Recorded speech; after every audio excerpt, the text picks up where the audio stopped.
The Guards get swept by the Mets after a great trade deadline. Browns still got a quarterback battle going on. And the Ohio State Buckeyes have opened training camp. That's right. We're here to break it all down right here on the Inside Edge Network. This is the voice of the land. I'm Kevin Arnold. He is Ryan Mosser. We are brought to you by the great people at Greeny Sports Cards. A lot of stuff coming up. Medina, I think the Medina County Fair is coming up in this month. They'll be out there. They've been national. They're all over the place. GreenySportsCards.com. Best way to connect with them. I think they even have their own show now. Not only do they do like the eBay bids and stuff like that on social media, but they have like their own show talking about sports cards. I walked into No Names Please, and that's if people don't know that reference, that's what Tony Rizzoli says on ESPN Cleveland, but like everybody has taken it and it's been gone like citywide because you don't want to like, unless you're a partner with somebody, you don't want to give a name, but No Names Please sporting goods store right at the front of the door. I actually used to work at this sporting goods store. It used to be where, either like your online pickup orders used to be or like socks or like the latest, like whatever. You know what they have up front, Rye? I have no idea. Cards. Baseball cards, football cards, Pokemon cards. It is a whole display as soon as you walk in the front door of the sporting goods store. So it is a big, big world out there for sports cards, trading cards, all that type of thing. Ryan, the only people you can trust are the people at Greeny Sports Cards. Yeah, for sure. Yeah, I mean, Steve, Ethan, all these guys are awesome. I mean, they've been so good to us. They're super cool, walk up to them at these shows, talk to them, super down to earth, just great guys, just awesome members of the community of, Cleveland and, the greater Cleveland area, but also the card community guys. I mean, I can't say enough great things about Greenies and what they do over there. So. Yeah, Greeny Sports Cards, GreenySportsCards.com. A lot of their it's football season, so a lot of football cards are going on out there. Yep. And that's just what it is. And we're here to talk a lot about football, but we will get into that in a little bit. It's crazy to think that 2 weeks from tomorrow, Rye, high school football starts as their first games. I mean, there might be there might be some Thursday night games. I know sometimes like opening week that there's like some Thursday night games and there's sometimes those, but I feel like most people start on Friday night and then you have the teams that play, the schools that play on Saturday. So we will definitely get into that a little bit more. I think especially next week. Starting to do a little research there, right? Starting to piece some things together. Yeah. And we have some great people that you're going to hear about later that are helping me with my research. And there's the great people at Keon Sports, Vince McKee and his entire team, high school athletics. There are a lot of articles that we're everybody's business. I feel like, right? I don't know how much you use it now, like AI. Not too much, but yeah. Like, I don't really understand it, but like in the business world, like everybody is like, you got to use AI. You got to use AI. Well, I found a way to set up the AI system that we have linked to at work or like licensing through and all that type of stuff. Every single day at like 8 or 9 in the morning, it does a search of all the like websites and places for Northeast Ohio high school football, previews, articles, all that type of stuff. Who pops up a lot? Keon Sports. Keon Sports. Yeah, man, they're everywhere. So as I try to build my knowledge for the 2026 season, they've already been doing a lot of the work. So I appreciate them doing that and, trying to dig in and then verify things and all those types of stuff. So really looking forward to that. Yeah. I was looking forward to, Rye, talking about the trade deadline and how the Guards actually went all in. Money wasn't an issue. They went for guys. They didn't care if they had control over them or not. Whether that's 2027 driven or not with the work stoppage that could happen and the labor agreement. It's going to happen, yeah. Right. Like everybody feels like it's going to happen, but whether that fully drove them or not, believe Chris Antonetti or not, he said it didn't, but, teach their own. I was all excited, right? All excited. I am excited. The last 3 games have hurt that excitement, I will say. And it's not even, I see a jolt in the offense. what happened to the pitching staff? Like the bullpen looks like they didn't just need one arm in Craig Yoho, who gave up a home run to, and I'm going to call him this, Frankie Lindor. I don't care, Frankie. I'm going to call you Frankie Lindor because that's what you were when you were here. Francisco might be fun to say, but I'm going to call you Frankie Lindor whether you like it or not. He gave up that home run, but it looks like they need more arms in that bullpen. And Ciccone now going out to the bullpen and things like that. Like, to lose to the Mets, all right? Like, and to get swept by the Mets. That is a slap in the face to this front office ownership group for what they just did for you and told you. Chris Antonetti made it the reason why, Rye, I thought people were starting to think that they weren't going to do much or do anything at all at the trade deadline was when Chris Antonetti last week, previewing the deadline, said, we have guys on this roster that need to play better. I'm not so sure that that's the exact quote, but that was the gist of the conversation. Guys on the actual roster right now have to play better. Yeah, I mean that is the whole thing here. I mean, I'm excited about what they did during this trade deadline. I mean, yeah, like you said, it brings dampers it down a little bit that they got swept by the Mets, but I mean, the moves that they made were the moves I've been talking about for the last month and a half that I thought were necessary for them to go anywhere. The Bo Naylor and Koei Heuer trade for Craig Yoho and Blake Perkins. I mean, I've been saying for a long time that bullpen rotation needed help and not theoretical help, but real arms who can get outs right now. I get he had a bad showing. We'll see what happens, but they went and got a guy who I think can help this team for sure. I mean, Perkins is more of a death piece. I mean, obviously, but he gives them, I think, at least a true defensive, outfielder. He's not that great at offense, but somebody who they can trust. And when they need to protect the lead late, sure, But Craig Yoho was added to strengthen this bullpen, and he brings a sub 1.0 WHIP and solid control. One bad outing or one outing, right, is not going to ruin it for me at all, and the Joe Adell for Jacob Kozar, I think that is the kind of swing that, I've wanted them to take for a couple of years, probably since, Encarnacion, somebody else who can, just get the ball in play or get it, as a home run. Adele brings something this lineup has been missing, and we talked about this right-handed power. That actually can scare people. Yeah, he's streaky. But he changes the shape of the lineup, I think, and we've already seen that a little bit. You can't pitch around the lefties anymore. You can't just spam breaking balls and hope Cleveland rolls over everything.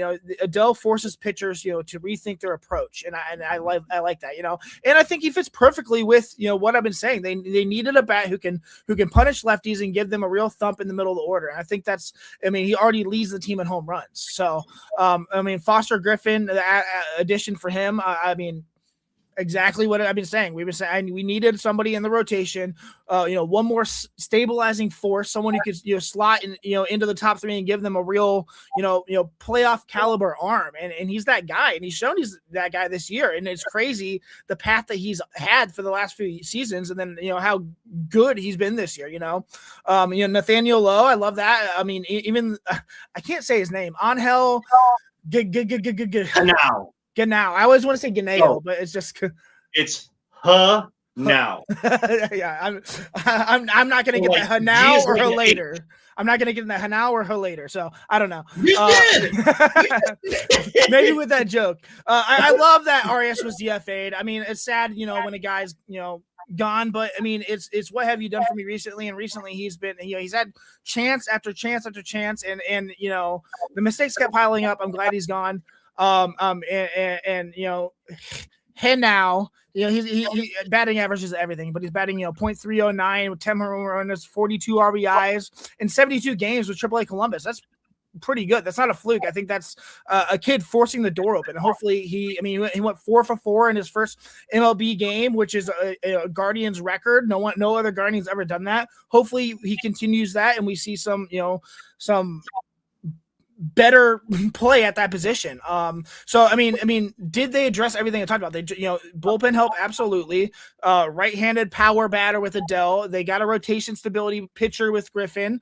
They got, I think, a first base upgrade with Lowe. I mean, I like Manzardo, but hopefully he can figure some things out and just give us more than home runs.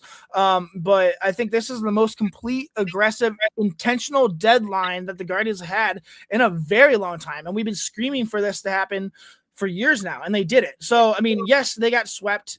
It sucks. It does. And there's not a lot of room for error. I mean, last week I was giving the trumpet, saying that, this season is over. It's not over. There's life now. But there's not time. There's no time. It's not like, the Cavs can trade for James Harden and then integrate and hopefully, get, one unit together in the playoffs. They have to go now because they're already the odd man out in the AL wild card, and there's no room for error. It's such a slight minor distance between second place in the AL wild card and like sixth place. There's no room for error here. So sorry, that was a lot. No, it's needed. The reason why I am so frustrated, even after only 3 games, and I pride myself in a baseball season.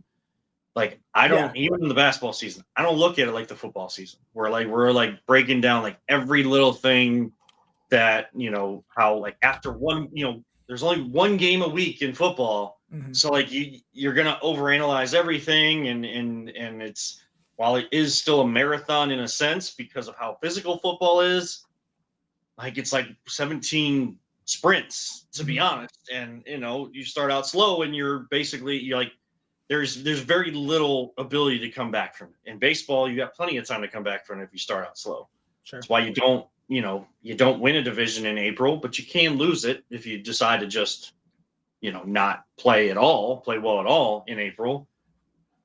The reason I'm so frustrated is, yes, Chris Anthony said players on this roster have to play better. And if they were going to bring guys up like Canal, like they were going to have to play well.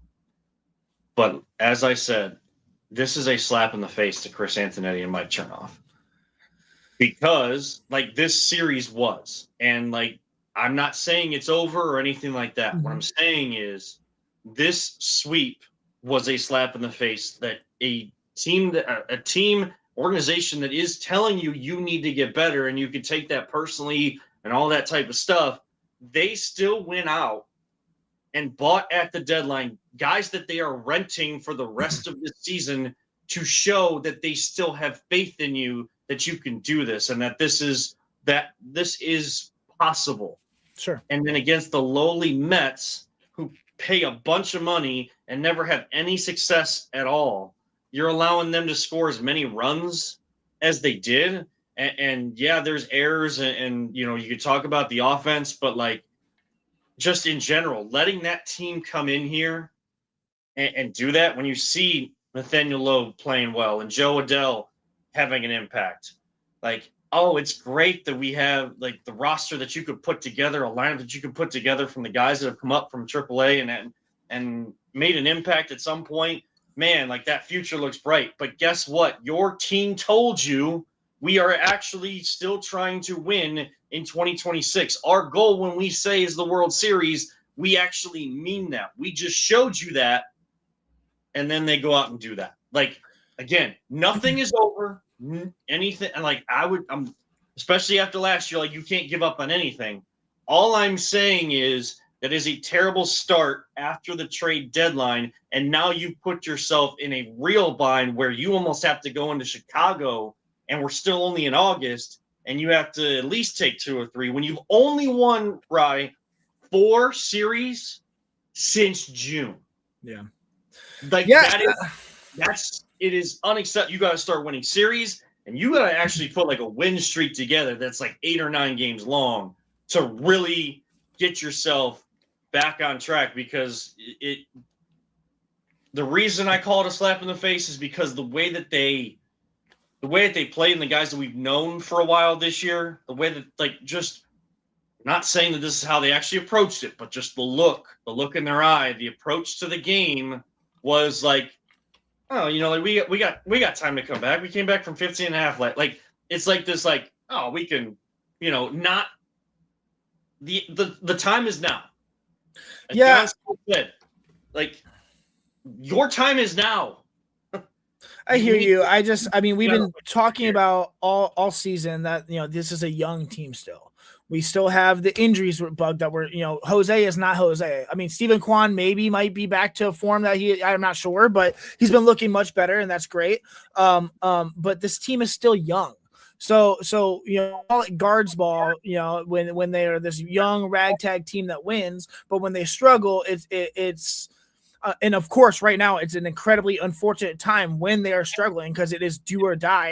And this is a stretch where you find out what the team is made of. Like you said, this is where you find out who's going to step up, who responds, and who embraces the pressure. And we've seen that for years now. That whatever adversity they have played guards ball, they played this young ragtag form of baseball and overcame that. And that's not sustainable. You know what I'm saying?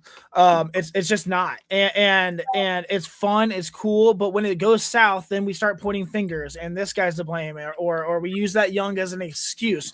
And it's a double-edged sword. It really is. I mean, and I wouldn't say it's necessarily a slap in the face, but it doesn't look great, but it is, like you said, it's absolutely on the players. They have to lock in. They have to play clean baseball. They've got to support the pitching staff that's been carrying them for freaking months, man. Gavin Williams is having a historic season. That's crazy, dude. Let alone Parker Messick. He's had one or two bad outings, but fantastic. And hopefully Griffin is good too with this lineup. We have a great pitching staff, and it stinks. They got to treat every inning like it matters because it absolutely does. And the injuries, like I said, it sucks. But they led the horse to water. Now you can't make them drink, but they have to drink. They got the pieces that we needed. I think they got the additions that were absolutely needed to make a push like this, because the American League is wide open. It's close, but it's still wide open. So it's just it's time for them to execute. I'm tired of the excuses. I thought they were dead in the water last week. They have revival. I actually think that they could get out of this. I think they could be a very good team, but there is no margin for error. Zero. So, and you look at the starting pitching staff, you look at a guy like Tanner Bibee. I think he still only has 11 losses because they took the lead. Like, he was not in line for the decision last night in that extra innings game.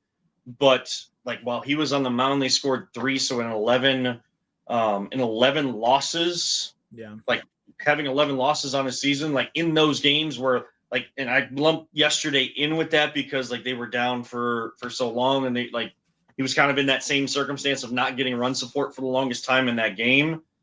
He's gotten 21 runs. Yeah. Like, not quite 2 runs per game of run support. Like, that's unlucky and ridiculous. Yeah. Like, man. And, it's on, and I know, like, when you were saying, people point fingers and stuff like that when it's going bad, like, that's why I never said a name. Like, I could say I wasn't saying you. I was saying just right. fans, So, but I could say Stephen Vogt needs to have a more consistent lineup at this point. Like, you're just try to put out the best guys you got. Like, every single game, it doesn't matter what the splits are against lefties and righties and anything like that. Like, you gotta, that's clearly not working. So you gotta try something different. You've lost 11 of your last 14 games, and everybody has got to, everybody's going up there trying to be the hero. Like, you see it in the swing. Yeah. Instead of doing what guards ball is supposed to be, and you get a guy on base, and you keep the rally going. Again, people can complain about the amount of home runs, where that number is, where you rank in MLB every season of home runs. To me, like, I understand that we're not going to see a lot of those with the Guardians. I get that. I know that, but I want to see the hard hit singles up the middle that a diving second baseman or shortstop can't get to. Mm-hmm. I want to see what we saw from the Mets today. I want to see doubles like clanging off the wall or almost like popping up and hitting that top railing to turn into a home run out there in left field. Like, that's what I want to see.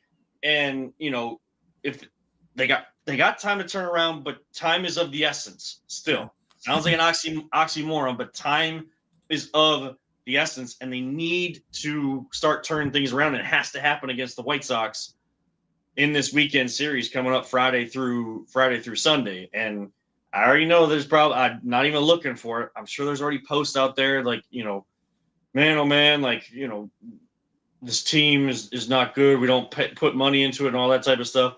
Right now, there is no complaining that should be done with the front office and the ownership. Nope. After this trade deadline, they moved chips in the middle of the table and still were able to keep chips for the future. Yeah. They almost did like a all in, but I'm going to somehow sneak in and get some chips for the future type thing for another hand. They were able to do that and prove that they want to win this year, and they're only focused on 2026, and they're going to let whatever happens going into 2027 happen. Like, they did all that. I don't got any issues with them. They did what we've been asking for a long time. They did that. Now it's on the team to, you don't get that excuse hanging over you anymore. It's on you guys to look in the mirror and figure that out.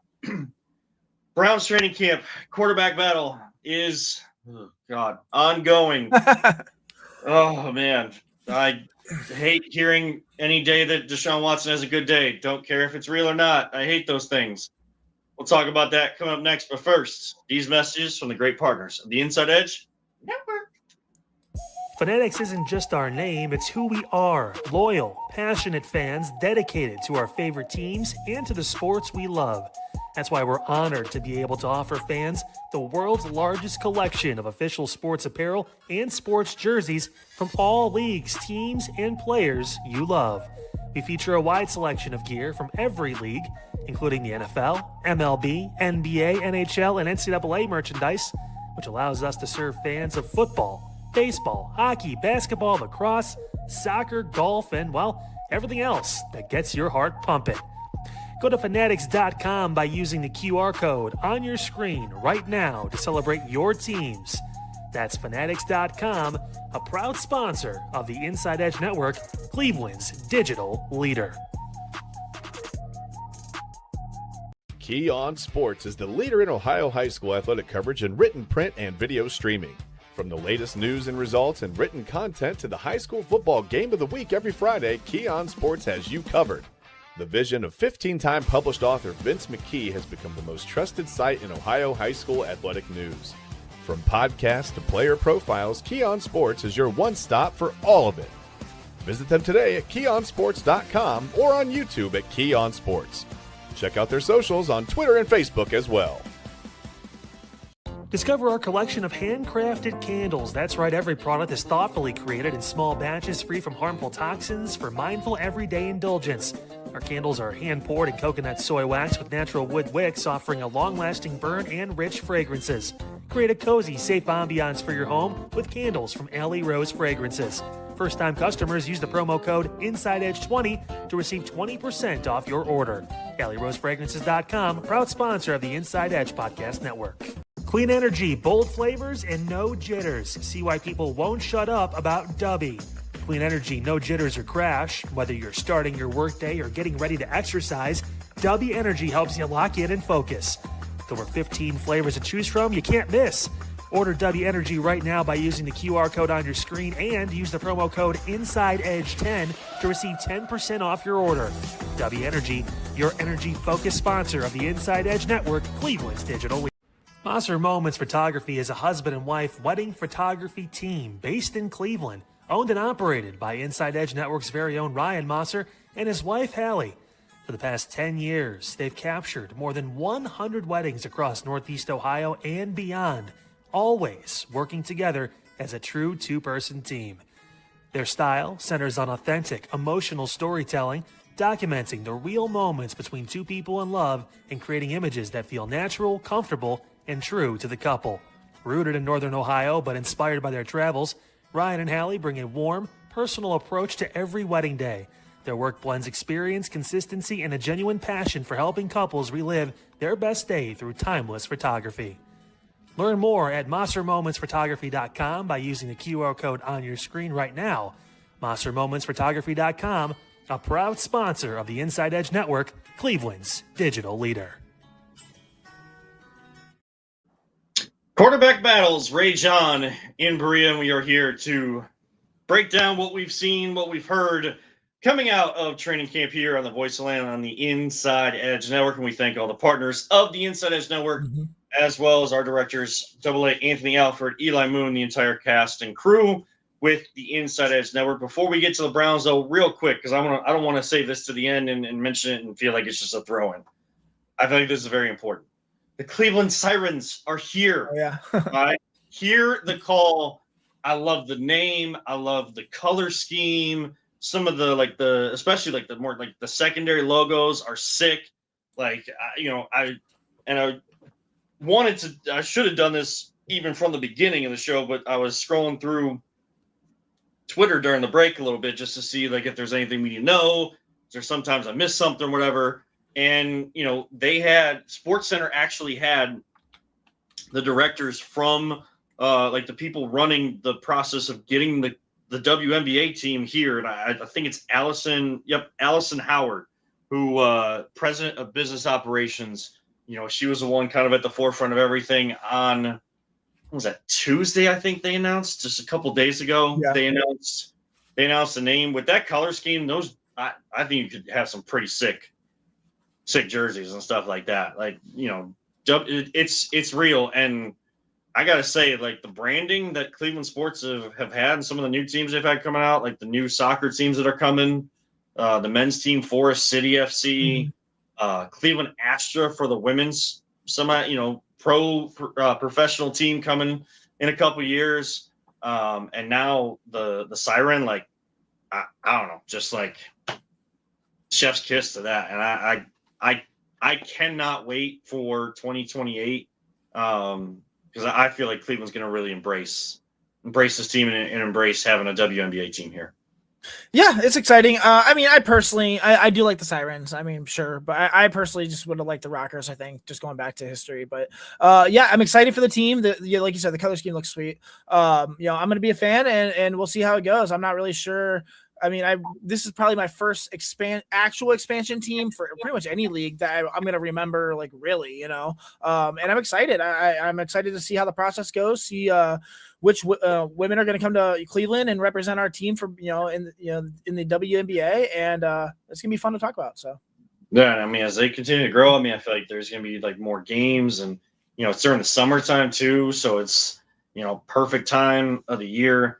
And no, it's not because we hear sirens around here all the time. Look up Greek mythology. If you still don't understand what the name means, look up sirens in Greek mythology, or watch one of the Pirates of the Caribbean movies, something like that. Then you'll figure it out, and it's kind of badass. There. What's not badass is always having to look for a quarterback here in the city of Cleveland. I'd rather break down like what players could be here for the WNBA team, and that's still 2 years away, than a quarterback battle. Now, I'm all in. I'm on the Shador train. Like that's my guy. I'm gonna tell you that flat out. I don't like Deshaun Watson. I don't know that there's. I'm going to be honest right now, right? I don't know that there's anything that he can do to make me a fan of his. Sure. You know why? I've talked about it before. It's not something we need to get into. I'm not trying to push it under the rug. When you have allegations like he had against him, and I've been, the way that I was raised and the amount of women in my family and things like that type of stuff, like it's, I know it's allegations, it's alleged, things were closed out in courts and civil lawsuits and all that type of stuff. But when that's coming up that many times, there's something going on that's just not right. And whether everybody's involved in it or not, it's just overall it's not right. And I don't want that as the CEO, the face of my football team here in the city of Cleveland. Now, I understand. I have no control over it, right? I have no, I'm going to have to deal with what they decide to do. Mm-hmm. They're going to decide on football and football alone and who they think gives them the best chance to win, starting out and being just crazy. The only team in the NFL, when there's 3 teams in the state of Florida, heard Andrew Siciliano, the voice of the Browns, say this several times now. There are 3 teams in the state of Florida. There's only one NFL team playing the first 2 weeks back-to-back in the state of Florida. That is the Cleveland Browns. Yeah. So they're going to try to get off to a good start. I like what I like what I've seen from Shador. I don't like the procedural things, but I also like.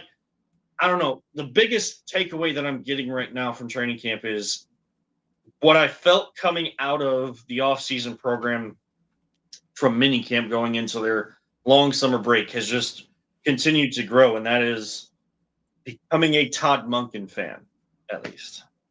I'm a big Todd Monken fan. Yeah, I broke down him a lot, when we drafted him, when we hired him. Yeah, I'm excited. I'm excited to see. Can I be honest, Kevin? Why my camera went? There we go. Hello. Can I be honest about this? Apparently your camera doesn't want you to. Yeah, this quarterback competition, it's lipstick on a pig? It's a real competition, sure. But both of these guys suck, and I'm so tired of the rhetoric. I'm so tired of it.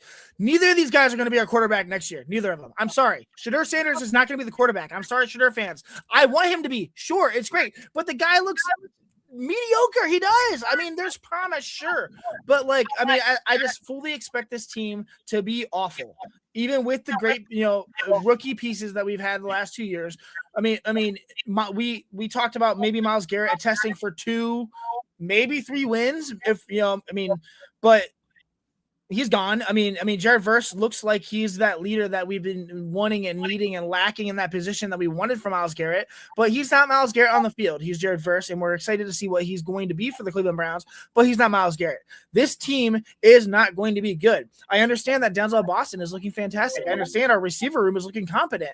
The offensive line, I'm hearing is definitely a work in progress. There's rotation absolutely everywhere. Left tackle, right guard, center. Guys are moving in and out. They don't know who's going to play. Veterans are missing time. Rookies are getting thrown into the fire.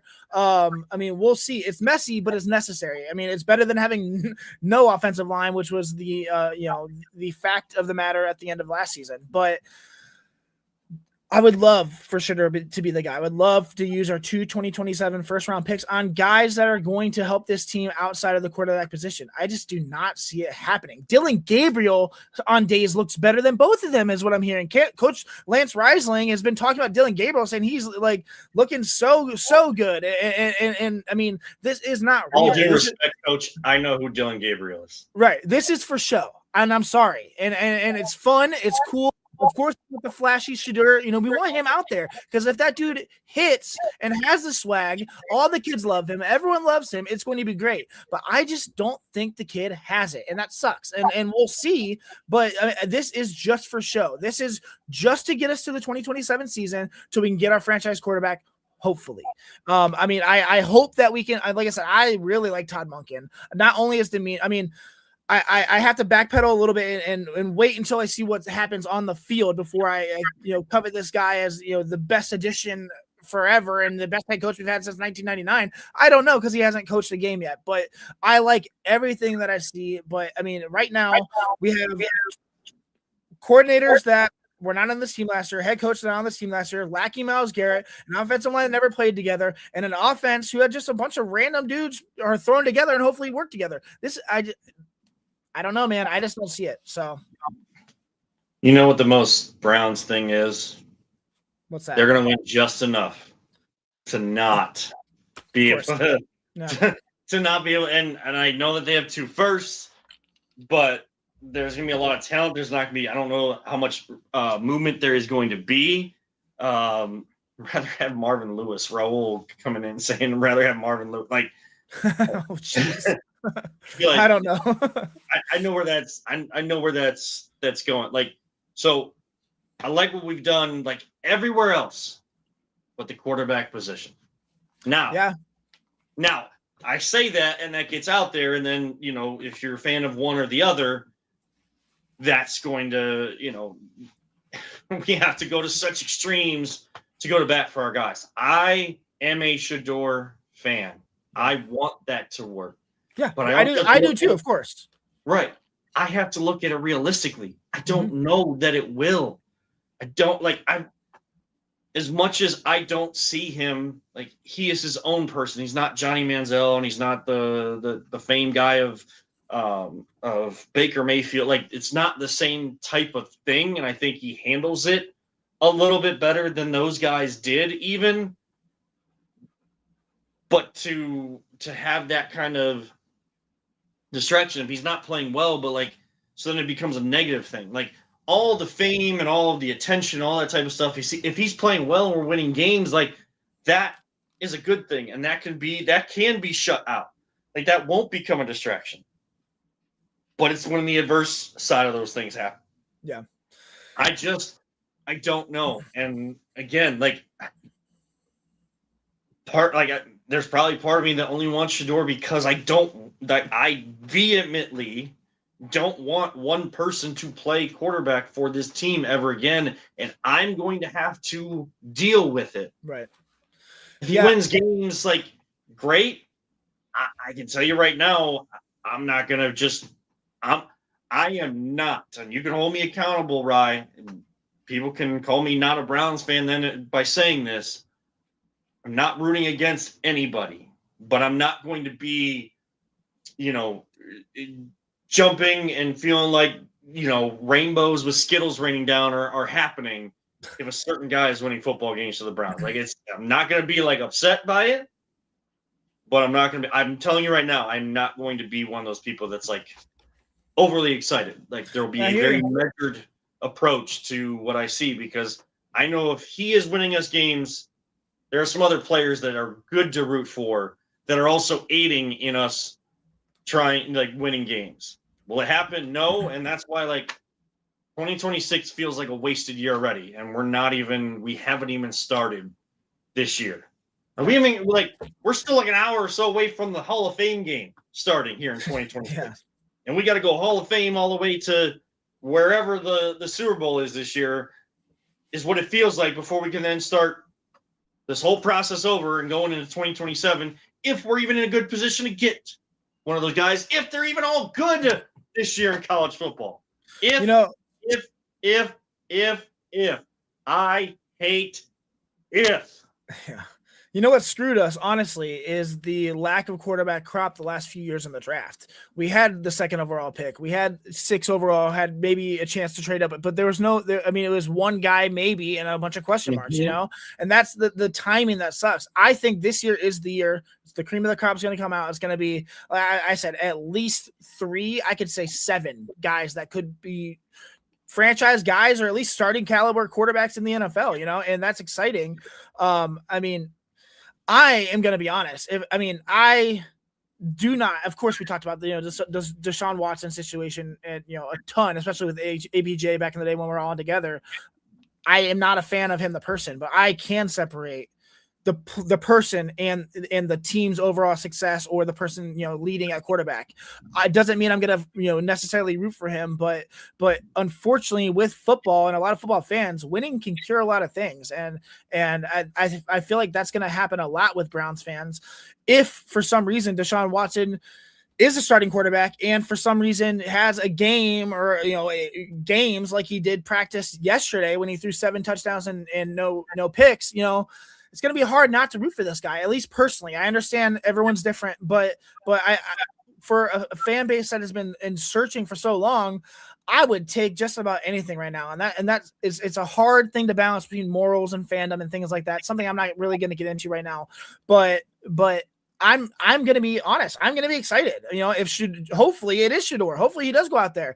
I personally think both guys suck, and it's not going to be either of them. They are likable, or one is likable rather. But I think we are just biding our time, and this is a show until 2027. And I pray that crop of quarterback, the crop of quarterbacks for that class is something that is going to be going down in history, and hopefully history for the Browns for once. It's a lot of question marks. I hate training camp. I love it because it's fun, football starting, but oh my gosh, we have the same conversations this time of year every year forever. It sucks. I just want the guy. I just want the guy. So yeah, like you said, if history has told us that we would probably even see 4 different quarterbacks take snaps for the Browns in their 17-game regular season. Until that historic cycle changes, none of this losing and loser mentality is ever going to change with a team and a pro football team that was named after a coach that is historic in the game of football and is in the very same place where pro football was invented, down an hour south where it's Hall of Fame weekend. If any place should be really good at football and care the most about football, it should be an hour north of the Pro Football Hall of Fame. You know where it's like where the fans care the most and the team cares the least?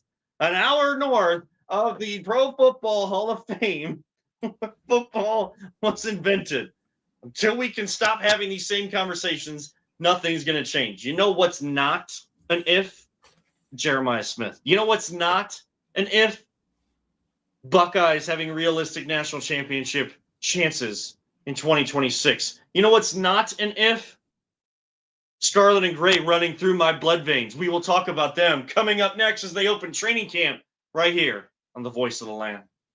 Fanatics isn't just our name, it's who we are. Loyal, passionate fans dedicated to our favorite teams and to the sports we love. That's why we're honored to be able to offer fans the world's largest collection of official sports apparel and sports jerseys from all leagues, teams, and players you love. We feature a wide selection of gear from every league, including the NFL, MLB, NBA, NHL, and NCAA merchandise, which allows us to serve fans of football, baseball, hockey, basketball, lacrosse, soccer, golf, and, well, everything else that gets your heart pumping. Go to fanatics.com by using the QR code on your screen right now to celebrate your teams. That's fanatics.com, a proud sponsor of the Inside Edge Network, Cleveland's digital leader.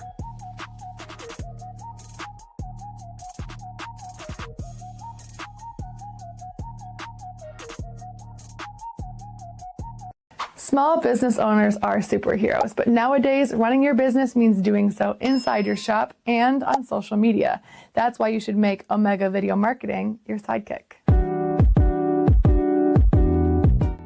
With a decade of content creation experience, I create dynamic, informative, and fun videos for your specific social needs that will increase brand awareness, get you more followers, and keep your social pages and websites current and fresh. I offer flexible pricing and turn times and will work with you to understand your brand and your story. All of that comes from the heart. My award-winning expertise is just the cherry on top. So let's get connected. After all, your brand is the alpha and my expertise is the omega. Discover our collection of handcrafted candles. That's right, every product is thoughtfully created in small batches free from harmful toxins for mindful everyday indulgence. Our candles are hand-poured in coconut soy wax with natural wood wicks, offering a long-lasting burn and rich fragrances. Create a cozy, safe ambiance for your home with candles from Alley Rose Fragrances. First-time customers use the promo code InsideEdge20 to receive 20% off your order. AlleyRoseFragrances.com, proud sponsor of the Inside Edge Podcast Network. Mosser Moments Photography is a husband and wife wedding photography team based in Cleveland, owned and operated by Inside Edge Network's very own Ryan Mosser and his wife Hallie. For the past 10 years, they've captured more than 100 weddings across Northeast Ohio and beyond, always working together as a true two-person team. Their style centers on authentic, emotional storytelling, documenting the real moments between two people in love and creating images that feel natural, comfortable, and true to the couple.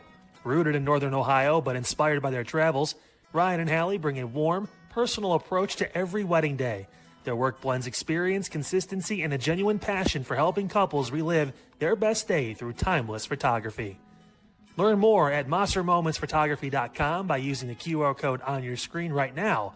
MosserMomentsPhotography.com, a proud sponsor of the Inside Edge Network, Cleveland's digital leader. Welcome back inside the Voice of the Land. I was just looking on social media and I saw some news that the son of Scott Steiner, WWE and like Pro Wrestling Hall of Famer, Brock, I think it's Rex Steiner is their actual last name. He has been suspended by the NFL for the first 6 games of the year. Now that it doesn't say performance enhancing or anything like that, but that tends to be the length of that or other things. So his career not getting off to the start that he wanted there in New Orleans. But that news coming down just a little while ago, earlier on in the show. Ohio State gets there. What was that, Ryan? I said that's a goofy photo of him. Yeah, right. Again, he's see, I think Scott Steiner is actually his Scott Steiner, I think, is his uncle, and then it's his dad is was in I'm not gonna get into the history of pro wrestling right now. My dad's a mailman. I don't walk around wearing mail stuff. So I'm just saying that. I don't know. It's a mailman. Oh, I thought I saw something else in the break too that I wanted to bring up, but I can't even think about it right now. My brain is so fried after this week, and I'm still got another day left to go. But Ohio State opens camp today. They open as the coaches poll preseason number 1. Was surprised to see Texas at number 4. Oregon. I think you can make the case. You can tell me Scarlet and Gray doesn't run through my veins when I say this, but I'm trying to be realistic. You can make a case for Ohio State, Oregon, Texas to be number 1. I think what was it? Georgia was Georgia that was number 3? I can't remember. I know On 3 had. I was just focusing on who Ohio State was playing against. I think it might have been Georgia. Yeah. Was it Georgia? Guessing. I feel like that's just more so on reputation. Yeah, it's Georgia at number 3. I think. I don't know. I haven't seen the same kind of Georgia the last couple of years. They probably expect to be that way this year, but we shall see. But your top 5: Ohio State, Oregon, Georgia, Texas, Notre Dame. We all know the Associated Press. What? Notre Dame, dude. Have you seen their schedule? Oh my gosh! Like it's guaranteed bid to go to the play. It's laughable. I'm sorry. It's disgusting. My grandfather, may he rest. I know you love him. I know. Blah blah blah. I'm sorry. I have a soft spot for him. There you go. Yeah.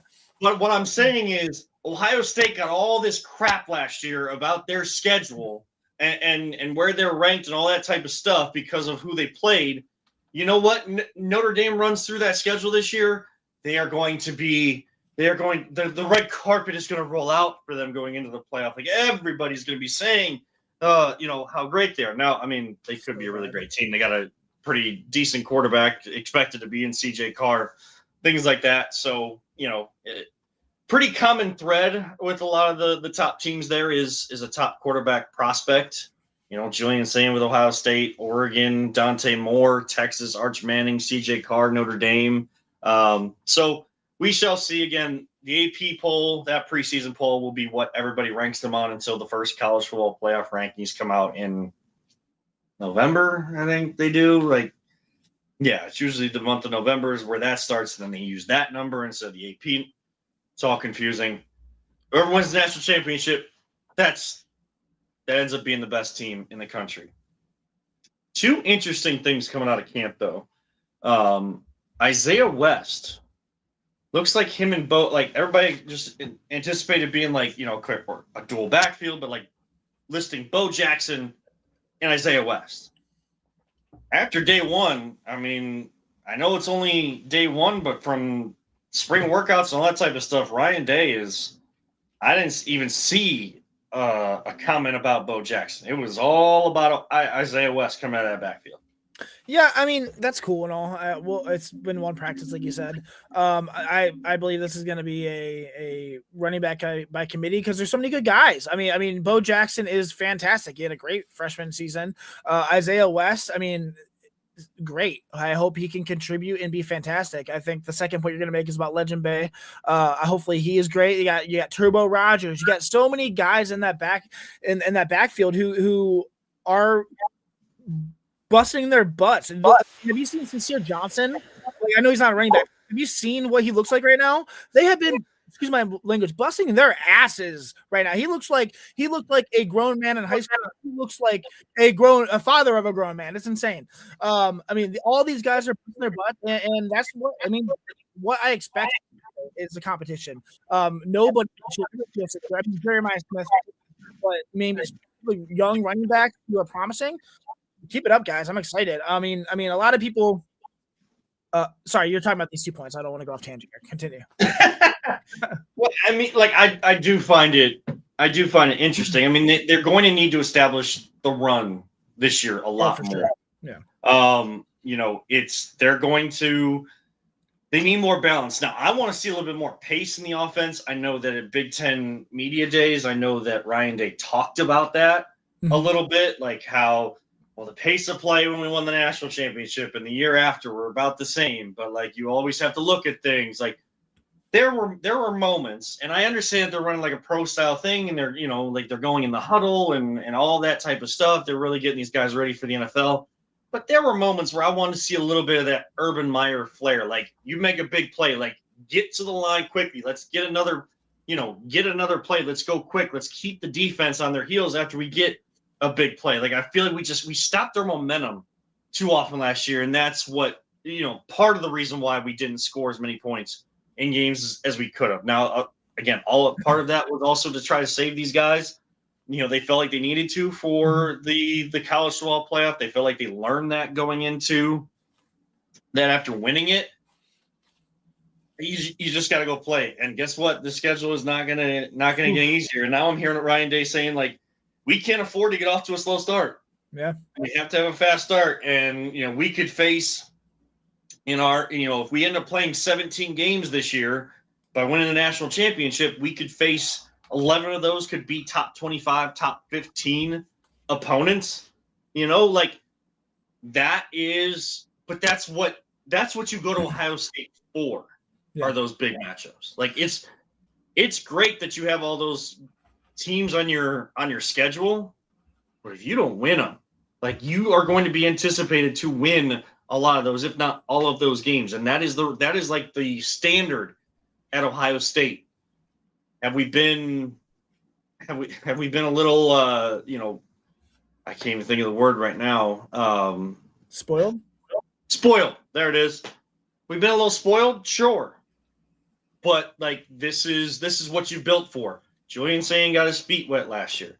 How much pressure do you think, outside of just the pressure of being an Ohio State player, like when you go there, there's already like this inherent pressure that's on you. Sure.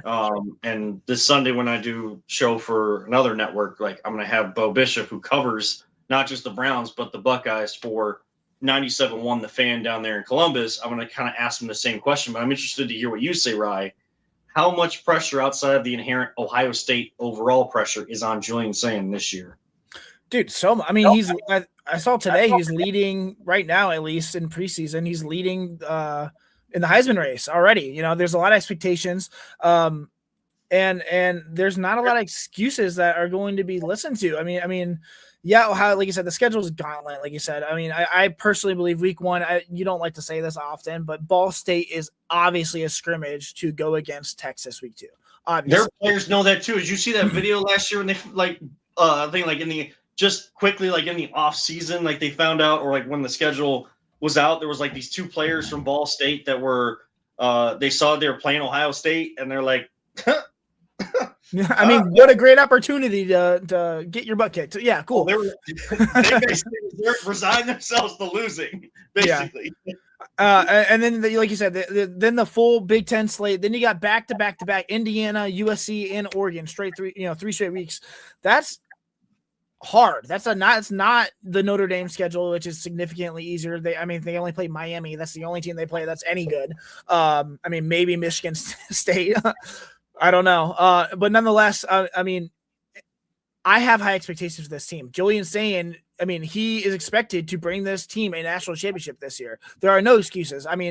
He's now a paid athlete. He that's his job. And I personally think that he's going to live up to the hype. I mean, a lot of people talk about, opening camp is they're nervous, and there's been a ton of losses. Obviously, they lost a ton of talent to the draft, but they kept a ton of it too. Everyone wants to talk about the guys who left, and obviously some monsters, and Caleb Downs, Arvell Reese, Sonny Styles, just, in the top 10, top 12, but they also retained a ridiculous amount of high-end talent. The starting quarterback is back. The starting running back or backup running back is back. Most of the offensive line is back. I mean, your Jeremiah Smith is back. The core of your offense is back, and that's continuity for this team. I mean, that's stability. That's how you build a championship run, you know. And on top of that, they brought back, I think, legitimate difference makers throughout the portal and in this freshman class, you know. I mean, a ton of guys on the defense. Terry Moore, dude from Florida State, safety. Earl Little. Earl Little Jr., excuse me. I mean, two different defensive linemen who might start. A ton of guys on this defensive line. A linebacker who's going to be a beast and probably a first round pick. I am excited for this team. I'm not necessarily nervous. I understand what's ahead, but so do they. They see what's ahead. They see what needs to be done, and it's Ryan Day's job. It's both of these offensive coordinators who are former NFL head coaches' job to get these guys prepared and ready, and that includes Julian saying there are no excuses. He has to be ready, and that's a lot of pressure. That's a ton of pressure, especially going into the season as the Heisman favorite, at least right now. But that's Ohio State football, buddy. That's what you signed up for. I mean, you left Alabama, which is another program, I'd say take a step up now that Saban's gone. And, that's, obviously easier to say, but Saban's gone, and now Ohio State looks like the place to be. They've won the recent championship, and that you answered the call. Go play, go dominate, and go win this championship. I don't want excuses. So there are none. I mean, you have talent out the wazoo on offense. You have talent out the wazoo on defense. You tried to improve your kicker because like what's in front of you, and like Jaden Fielding might be one of those players that has that extra fifth year of eligibility after that. No, like they're going with who they had transfer in here, and that it's all set up for you. Yeah. Like, again, do I want to see these players have success in the NFL? Do I want to see Julian Sayin have success in the NFL and everything? Like, do I root for Ohio State players to have success in the NFL, whether they come to my team or not? Absolutely. But this is going to sound harsh. Right now, I don't give a damn about Julian Sayin's NFL future. I care what he does for the Ohio State Buckeyes. Like, that is what I care about. Yeah. And that is people coming out of this, he wins a national championship and has all his talent. Like, people question his draft status because, system guy, or he's going to go to a team that doesn't have a lot of talent. So can he actually lift them up? Because look at what he was giving Ohio State. Like, it's just, of course he was good because he's got this guy and this. I don't care about any of those things. Am I going to defend Julian Sayin when those conversations come up? Absolutely. Right. But I don't give a damn about any of that right now. Or the whole state of Michigan. Guys can. They know they're going to go to the NFL. Jeremiah Smith was told, oh, yeah, you could still be here for 2 more years. No, my time is done after this year at Ohio State. We all know that. I could have gone number 1 after my first year of college football. So I'm definitely going to the NFL after this. But guess what? Your NFL future and your prospects going into the NFL are only going to get better, and the money you get is only going to be better if you focus on trying to win a national championship. I'm not saying that they're not. All I'm saying is you go in and individual goals will make it to the NFL, and that's what you're focused on. You're not in there with the team. Yeah. This Ohio State, the reason why so many guys go to the NFL is because Ryan Day and anybody that coaches there, especially at the last 20 years, has gotten guys to buy in to this is Ohio State. We are getting everybody's best game every single week, and we need to be prepared, and we need to go and dominate and be the class of college football. Yeah, I think it also attests to the positional coaches as well. I mean, Brian Hartline forever was the guy who brought those, the wide receiver factory in. James Laurinaitis looks to be doing that with the linebackers. You got, I'm really, really excited for this team. I think collectively, those guys obviously help. And I honestly, I don't know. How do I say this? If Ryan Day goes out there and wins a national championship again, I think he could be done after this year. there's a He lot. could.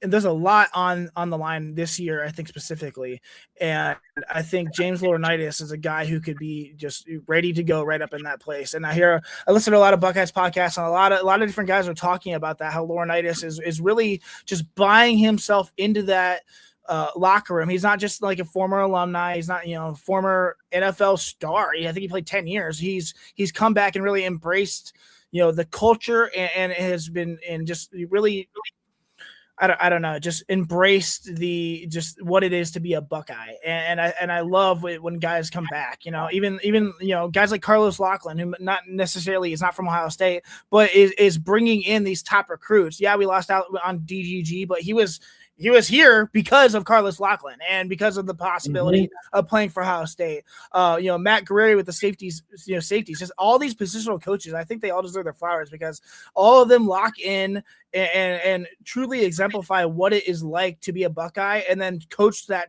through these players. And that's where I think the brotherhood just continues. It's not just necessarily because of the head coach or the coordinators, but these guys who are just positional and recruiting and getting their dudes, so it's a lot of, I don't know. It's pretty cool to see. So to close this out, do you know why? Do people know why teams like Tennessee, schools like Tennessee, celebrate as if they won a championship when they get a guy like DGG? No culture, so they have to pay for everything, and they know that there's not as big of a chance for them to win a national championship as there are for other teams. Yep. Ohio State gets a 5-star to some fans, lunatic friends, will go crazy, but Ohio State fans that are measured, Ohio State themselves, they get a 5-star to commit to them. Good. Let's go get the next one. Because what their focus really is on the season. Tennessee is looking ahead to 2027 right now when they get these guys, and they could try to flip a guy that's going to Ohio, defensive lineman that's going to Ohio State and all that type of stuff. Guess what? Ohio State's not in it for 2027. You know what they're in on 2027 for? That national championship game that is played in the year 2027 for the 2026 season. That's what matters. That's what they have built down there in Columbus. And those are the videos, those are the training camp videos that I want filling on my timeline. I'm not crying because of the Ohio State Buckeyes. I'm choking on coffee. There you go. And I think it's time that we bid adieu to all of you so that Ryan can go wipe my tears. Wipe his tears. That's the eloquence of talking Ohio State does to so many of us. Such a beautiful thing. Scarlet and Gray. It is such a beautiful, beautiful thing. That's going to wrap it up for this edition of the Voice of the Land on the Inside Edge Network. We thank all the partners. We thank, of course, specifically Greeny Sports Cards and everybody out there. Next week, more training camp talk, more football talk. There'll be a little high school football built into that. Where are the Guardians at? And anything else that comes up, we will talk about it right here on the Voice of the Land on the Inside Edge Network. For Ryan Mosser, I am Kevin Arnold. Don't let anyone ever tell you it's just a game. Truly love you all, 3,000. Don't talk about it. Be about it. Buckeyes can win the national championship again this year, guys. I wholeheartedly believe that. Lock in and get the job done down there in Columbus, boys. Live life, all gas, no brakes. We'll see you next time. Right here. Inside Edge Network, Voice of the Land, 6 p.m. on Thursdays. There you go.